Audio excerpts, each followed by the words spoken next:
Que semana teve o mercado da soja, senhoras e senhores? Na segunda-feira a gente teve relatório do USDA, despencada geral e intensa das cotações. Ao longo da semana, o mercado ainda foi digerindo o boletim, mas recebendo novas notícias, nem tão novas, mas sinalizações importantes. O óleo de soja se destacou ontem, subiu forte, hoje já foi dia de ajuste e o mercado vai trabalhando ou vai encerrando essa semana meio que no 0 a 0 para o mercado da soja, mas ainda assim em campo positivo na Bolsa de Chicago.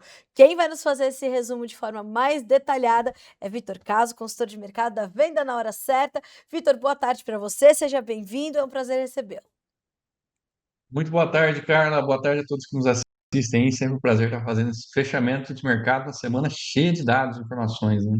Pois é, Vitor. Agora, antes da gente falar dessa semana cheia de dados e informações para Chicago, isso trouxe um fechamento diferente para os preços da soja aqui no mercado brasileiro? É ruim, de maneira geral.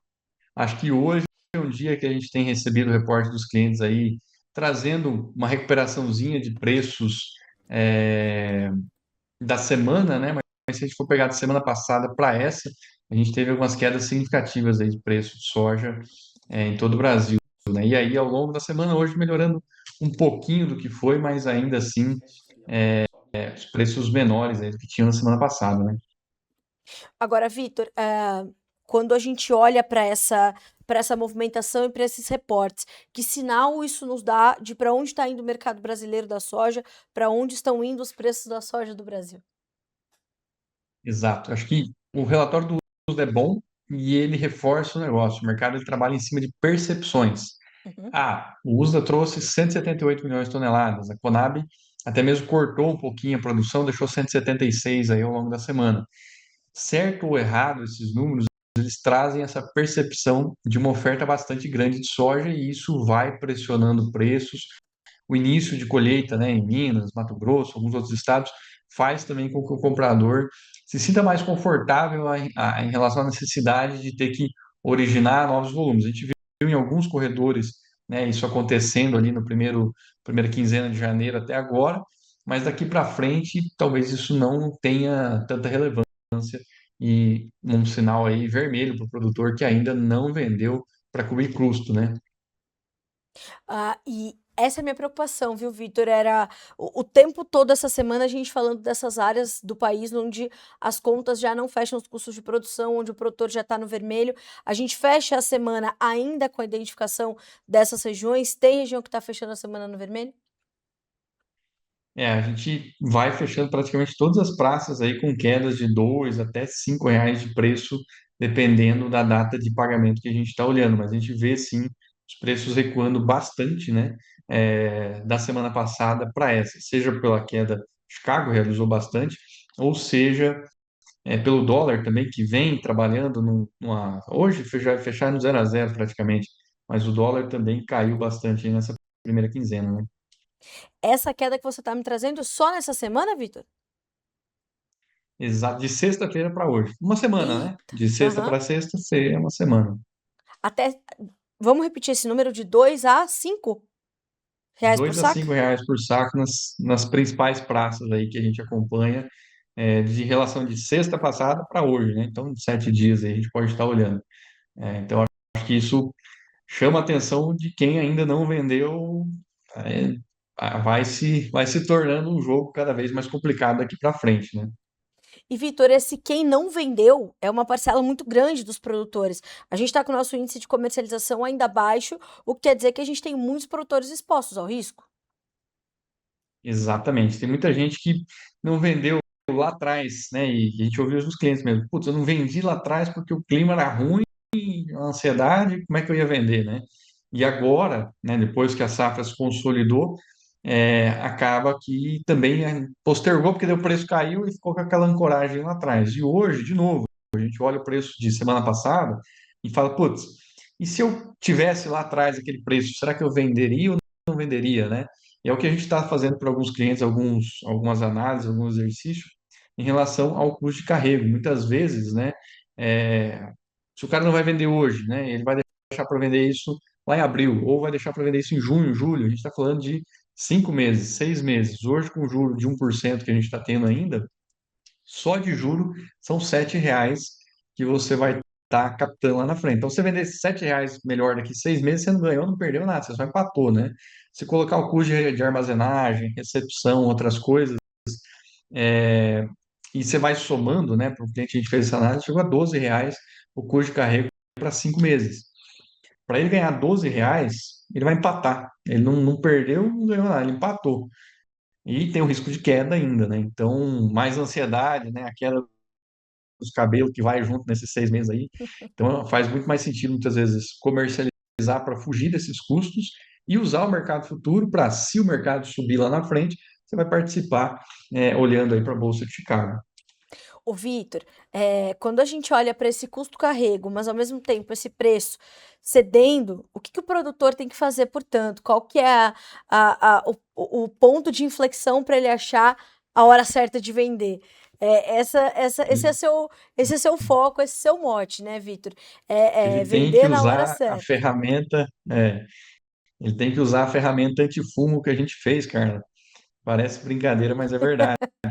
Nós criamos, né, a pedido dos clientes ali, uma planilha, né, uma ferramenta em si, para ele colocar a realidade de custo, tanto custo de carrego, custo de oportunidade, taxas, quebras, e colocar isso ali na planilha para ele tomar essa decisão com números olhando os meses para frente.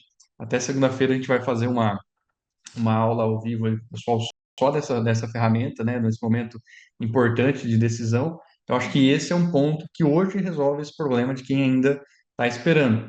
O outro ponto é, de novo, olhar custo fixo, custo operacional, ali, custos brutos e operacionais, e entender que, poxa, o preço caiu, mas ele ainda fecha o custeio, ele ainda entrega uma margem, então faz sentido eu fazer novas vendas, é o que a gente olhado para os clientes ali, sempre olhando para esse lado mais de, talvez não tanto se o mercado está subindo ou está caindo, mas qual a margem que esse preço está entregando e qual a minha realidade de fluxo de caixa. Então, muitos clientes estavam ali com percentual menor vendido, mas algumas despesas para vencer em abril, ou na sequência, maio, junho, né? Ainda despesas para vencer, então provisionando esse caixa ali um pouco mais à frente também para poder ter fôlego, né? Eu acho que esse é um ano onde margem realmente é muito apertada, então a gente tem que pensar principalmente também em ter fluxo de caixa para dormir tranquilo, né, cara? Exatamente. Nesse ambiente, Vitor, o que que mais, nesse momento, pelo menos, a gente consegue identificar que joga mais contra o preço da soja? O câmbio é talvez o calcanhar de Aquiles da formação dessas cotações agora ou não? O câmbio ele vem caindo bastante, se a gente for pegar aqui desde o começo do ano, a gente teve uma queda significativa ali de câmbio, a gente virou o ano com câmbio lá na casa de 5,60 no finalzinho do ano, né? E agora para 5,36 muito rápido, então isso judia dos preços em reais, mas a gente também tem, né, o Chicago que derreteu de virada de ano para cá. Então, essas duas coisas penalizam bastante. Os prêmios têm se mantido bastante firmes, mas eles têm dificuldade em subir num cenário de oferta e um clima bom aí para os próximos dias. Então, é até bom para o produtor que o prêmio esteja dando uma sustentação, mas a gente costuma dizer que o prêmio ele refresca, mas ele não resolve, né? Então, ele pesa menos dentro dessa formação de preço de grão. Vitor, nesse cenário, a gente vai olhar com cuidado para esses prêmios, e eu queria entender de ti se são eles que podem oportunizar alguma venda, principalmente por necessidade do produtor, e número 2, quero entender de ti o que que tem sustentado esses prêmios em valores pelo menos razoáveis. Esse início de 26 prêmios positivos, com a colheita em andamento, mesmo que ainda pontualmente, ainda, né, um pouco incipiente, mas ainda prêmios positivos. É o fôlego que ajuda o produtor nesse momento? É o que dá essa sustentação de preços. Se a gente for pegar 2 anos atrás, a gente teve Chicago caindo, prêmio caindo e dólar caindo mais ou menos nessa época. Então, a gente às vezes tem memória curta, mas é bom lembrar disso. E é isso que tem segurado um pouco os preços, senão a gente poderia estar vendo até quedas um pouco maiores. Mas o que segura bastante esse preço, né? Ou melhor, o prêmio, é que Chicago caiu demais. E eles têm geralmente uma correlação contrária, né? Chicago cai, o prêmio sobe, ou Chicago sobe, o prêmio cai. E a gente viu isso, né? Quando O Chicago foi batendo lá 11, 11,50, foi subindo, os prêmios ficaram até mesmo negativos, 0 a 0 negativo. E agora, como ele caiu bastante, né, da máxima, voltou para níveis aí pré a trégua Estados Unidos e China, a gente vê os prêmios dando uma recuperadinha nessa contramão de preços e respeitando essa paridade de exportação, né? Nessa toada, tendemos a ter essa manutenção desses prêmios ainda um pouquinho, continuando a estender um pouquinho desse fôlego, dessa sustentação, ou lá na frente, daí já é Deus nos acuda e a gente já pode ver os prêmios começarem a ficar mais negativos. Exato. Eu não tenho a bola de cristal, Você Carla. vê, né, que eu já tô Nem aqui. eu, eu acho, eu acho que isso é bom a gente sempre frisar para o pessoal, porque a demanda, né, é sempre que a gente seja muito assertivo. Mas qual é a regra do jogo, né? A regra do jogo é com uma oferta grande e o produtor pouco vendido, a gente vê uma pressão muito grande sobre prêmios. E também uma safra que atrasa, né, você acaba tendo também um acúmulo de colheita, porque todo mundo plantou muito, muito rápido nessa reta final. Então você tem esses três fatores aí que jogam contra os prêmios, e com isso, né, é difícil você ter essa sustentação por muito tempo. Então eu veria esses prêmios aí como oportunidade ainda para o produtor e não deixaria isso para mais para frente, não.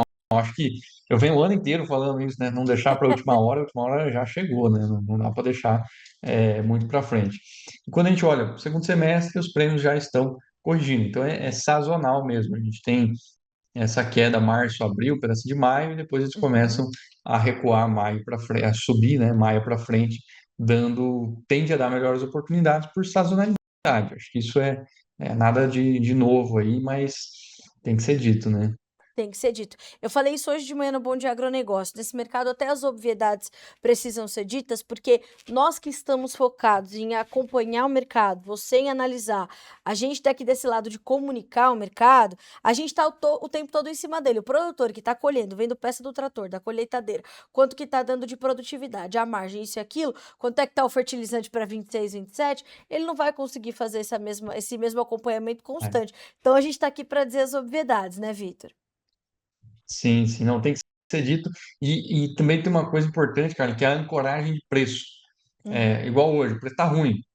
Aí você voltar uma semana tava melhor. Se tivesse aquele preço, você venderia hoje? A maioria vai dizer que sim. E aí, será que daqui uma semana o preço de hoje não era o bom também? Então a gente tem que parar de ancorar preços, né? E traduzir isso em indicadores, né? A gente sempre falou bastante aqui de relação de troca, de margem, ou às vezes, né, um motivador de caixa. Preciso cobrir as despesas. Talvez esse preço empata, mas ele ainda me cobre custo. Se eu esperar mais, pode ser que eu não cubra nenhum custo com o preço que vem pela frente, que você não tem o domínio do mercado, mas você tem domínio sobre as decisões que podem ser tomadas.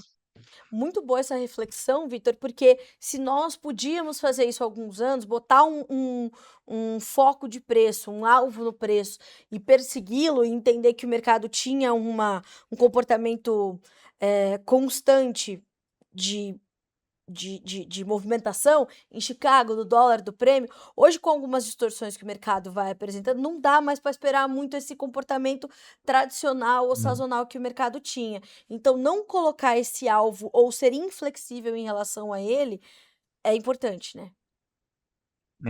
E aproveitar a oportunidade. Eu acho que 2025 mostrou para nós um mercado extremamente oportunista de ralis, seja do óleo de soja, igual foi ontem, né? A gente teve ali um movimento especulativo, na verdade, na prática, mais do mesmo, né? Mas essa especulação trouxe um movimento de oportunidade e a gente deve continuar tendo esses ralis de oportunidade, seja por um conflito no Irã, igual teve em 25, seja pela especulação dos mandatórios de biocombustíveis, seja por especulação diária, que é uma coisa que daqui a pouco a gente vai começar a ver em fevereiro, já começa a ser uma especulação maior em relação à área de soja e milho nos Estados Unidos, mercado climático depois americano. Então, são ralis de oportunidades e a gente viu ao longo do ano que essas oportunidades elas duram um dia, 2, 3 dias.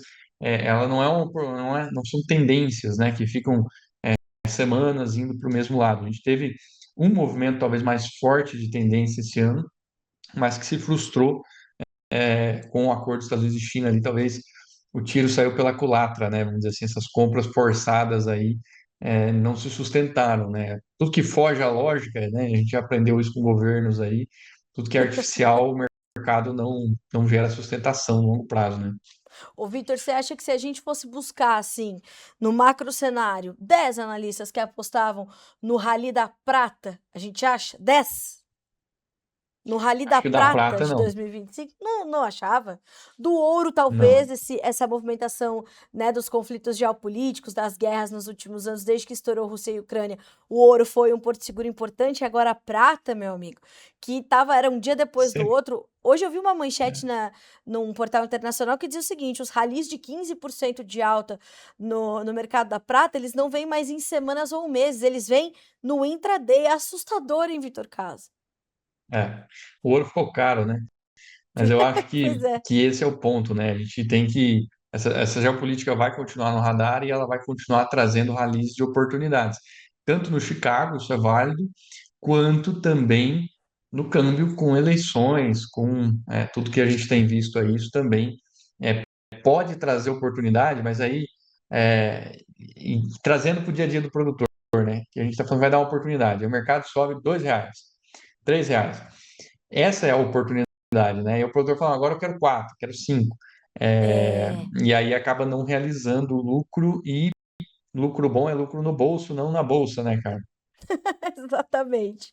Confere. Agora, mesmo assim, eu quero entender de ti como é que você está imaginando o caminhar das cotações na Bolsa, porque a gente analisou os prêmios no Brasil, depois desdobramos para dólar, para prêmios, agora a gente falando dessa movimentação em Chicago. O que você está esperando, Vitor? Uma pressão um pouquinho mais agressiva nas próximas semanas, quando a gente tomar um pouquinho mais de tração por aqui, ou o mercado já precificou a safrona que vai entregar o Brasil, seja de 175 ou 180 milhões de toneladas, o mercado já entendeu isso e vai precisar de novas notícias para se mexer de forma diferente. O Chicago ele voltou para aquela caixa, para aquela lateralização que ele veio fazendo em 2025. A gente tem alguns pontos aqui importantes de 10,50, 10,40 para baixo, né, que seriam aqui alguns pontos de suporte. E para cima, a gente olhando o contrato maio, né, 10,80, talvez aí até os US$ 11. Então ele voltou de novo para essa lateralização aqui.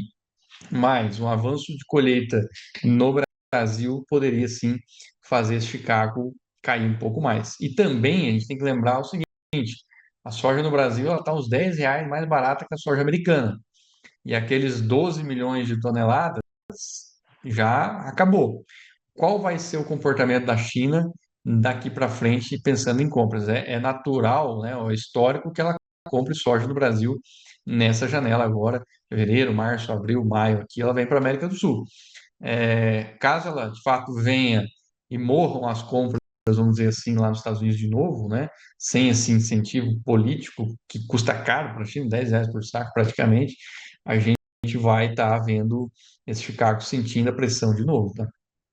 Bom, vamos acompanhar. Vitor Caso, para a gente começar a semana que vem, o que está no teu radar? Se você fosse olhar, a primeira informação que você vai olhar segunda-feira, quando os mercados retomarem os seus negócios. Aí já estou falando de 9h15 da manhã, porque já aí já tem dólar, os prêmios já começam a se mexer. O que você vai olhar na segunda-feira, a primeira informação? Não, o primeiro é o Bom Dia Agronegócio, né, cara? Aí Primeira coisa você que a gente respondeu começar certo. bem a semana é ver você aí trazendo as informações. Depois disso, Pronto. Acertou. aí a semana tá ganha. Aliás, É, terça-feira você tá lá, né, Vitor? estaremos firme e Terça-feira forte. tem Vitor Caso no Bom Dia Agronegócio.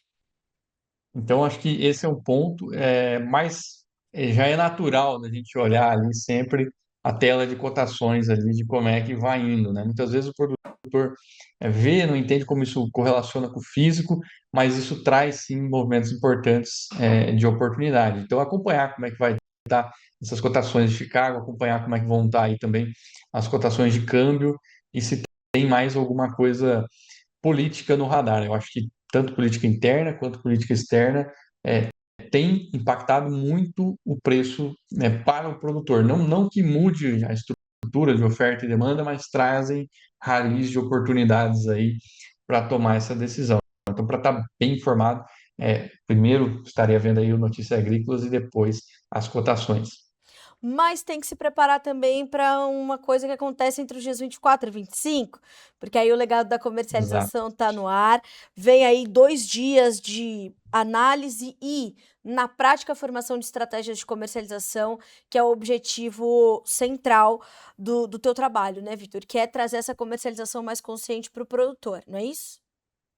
Exatamente. A gente vai fazer de novo 2 dias de prática e palestra e aula, mas tem muita coisa de prática. Por isso que a gente chama de imersão legada à comercialização. Vão ser 2 dias para produtores rurais de norte a sul do Brasil. A gente fez isso no ano passado e vai repetir de novo, trazendo formação de preço de grão, ferramentas, indicadores de relação de troca, de margem para tomada de decisão, atividades, né, de planejamento, atividades de entender ali sobre opções. A gente vai dar uma palestra, depois vai ter um exercíciozinho que você vai fazendo online com a gente ali, é ao vivo, é online pelo Zoom, 2 dias completos. E esse evento, eu não vou dizer que é um evento para tomada, para fazer planejamento, como foi o que a gente fez ano passado, que era um momento pré-plantio que o produtor tinha que se planejar para a safra. Esse agora é um momento de tomada de decisão. Eu vendo ou não vendo? Quantos por cento que eu vendo? Quantos sacas eu deveria vender por uma venda? Como que está o mercado? Então a gente vai fazer isso pré-colheita aí, né? A colheita começou em algumas regiões, mas antes de engrenar a colheita mesmo, porque muita gente tem que tomar a decisão e aquela, né? Vou colocar a soja balcão, já virou do comprador, você vai perder. Vou colocar no armazém geral, já estou pagando 2, 3, 4, 5 reais por saco na entrada. Então você já pagou para fazer essa escolha. Por isso que esse evento vem num momento tão importante de decidir isso, antes muitas vezes de fazer essas ações que podem custar aí muito dinheiro para o produtor rural. E a gente está vendendo ingresso, Carla, é menos de meio saco de milho. É barato pra É caramba, mesmo. que é só para tirar os curiosos e ter realmente produtores ali engajados em entender ferramenta, entender estratégia. Não é promessa de foguete, de renda garantida, nada do tipo. É pé no chão, prática mesmo, desafios do dia a dia aí e trazendo diferentes realidades. Para quem está no Rio Grande do Sul, para quem está em Minas, Mato Grosso, o Pará, são 3 mercados diferentes, aí eu poderia dizer, e a gente precisa estratégias diferentes e a gente vai apresentar isso tudo nesses 2 dias. Vitor, enquanto a gente está aqui conversando, ao nosso lado aqui no nosso chat tem o link para você entrar na página do Legado da Comercialização, fazer a sua inscrição, comprar o seu ingresso. O Vitor falou, né? Menos de meio saco de milho, R$ 39, hein, senhoras e senhores? Então tá aqui, tá no ar para você o link desse evento, 24 e 25 de janeiro, Vitor Caso, o legado da comunicação, da comercialização, da comunicação, a gente vai fazendo por aqui. O legado da comercialização. Sugiro que você esteja lá, esteja acompanhando Educação Financeira em Dia para sua comercialização ser cada vez mais consciente. Meu amigo, obrigada Exato. por terminar a semana conosco. Terça-feira nos vemos no Bom Dia Agronegócio. Já estamos te esperando e tenho certeza que mais boas notícias vão chegar. Eu espero, em dedos cruzados, Vitor Caso. Show de bola. Obrigado, viu, Carla? Obrigado a todos aí. Bom fim de semana, né? E nos vemos aí semana que vem. Nos vemos, Vitor. Obrigado. Um ótimo final de semana para você também. Até mais. Até mais. Tchau, tchau. Até. Tchau, tchau. Bom, senhoras e senhores, a manchete é essa, hein? Os preços da soja no Brasil perderam de R$ 2 até R$ 5 por saca nas principais regiões produtoras. Já era sabido desde o começo da semana essa pressão sobre os nossos preços, essa desvalorização da soja, o câmbio jogando contra, Chicago muito volátil. Os prêmios estão sendo um pilar importante de sustentação às cotações. Mas, Carla, não vamos vender nada agora? Não, tem que fazer conta, entender sua margem, como o Vitor colocou. Margem é para pôr no bolso. Deu, fechou a conta, pagou, teve seu lucro. Depois eu vou pensar numa outra operação. Naquele momento, entender que o mercado é um por dia e é diferente todo dia. Então é fazer essas contas. Vamos ver as cotações? Números da soja na Bolsa de Chicago. Fechamento dessa sexta-feira, março. $10,56 por bushel, 3 pontos mais 25 de alta. Mesmo ganho para o maio, que fecha com 10,67, para o julho, que fecha com $10,79. E o agosto, subindo 3 pontos, vai a $10,76 por bushel. Preços do milho. Milho na Bolsa de Chicago, altas de 13,5 a 4,75. Março fecha com 4 dólares e 25 centavos por bushel, maio 4,32, julho 4 dólares e 38 centavos e o setembro 4 dólares e 36. Preços do trigo agora. Trigo em Chicago também fecha positivo, altas de 6,75 a 7,5 pontos nos contratos mais negociados. O maio vai a 5 dólares e 29, o julho 5 dólares e 41 centavos por bushel, setembro 5 dólares e 55. Preços agora do milho na B3.